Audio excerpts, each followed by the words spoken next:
À Deauville, le maire le sait bien, on ne parle que de cela. Mais le temps n'est pas encore venu de laisser la plage aux romantiques. La crainte d'être submergé est trop forte.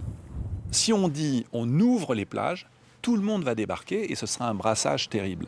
Aujourd'hui, nous ne voulons pas de la deuxième vague. Et cette deuxième vague doit nous amener, nous, responsables publics, à avoir le courage, parce que ce serait facile de dire allez on ouvre tout et tout le monde est heureux.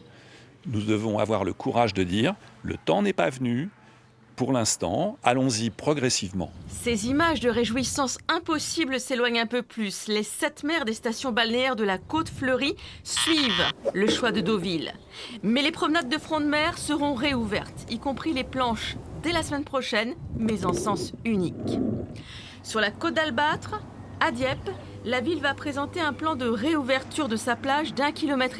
Les habitants en ont envie, mais ils sont prudents. C'est délicat. Dans un sens, il serait souhaitable que la plage soit ouverte. Et d'un autre côté, ça va attirer beaucoup de personnes de l'extérieur. Et voilà. Si les gens sont disciplinés, c'est une chose. Si les gens ne le sont pas, ça serait inquiétant. Moi, je serais très vigilant pour pas qu'on ait de regroupement, mais en même temps pour qu'on ait une pratique plutôt individuelle du front de mer pour se balader, pour marcher. Et puis si les familles viennent marcher à marée basse sur le sable ou à marée haute sur les galets, ça ne peut faire que du bien à la santé mentale. Très certainement qu'il faudra encadrer les horaires. Demander aux gens de venir tôt le matin et pas trop tard le soir. Moi, j'aurai des agents qui circuleront sur le front de mer pour veiller à ce que tout se passe bien.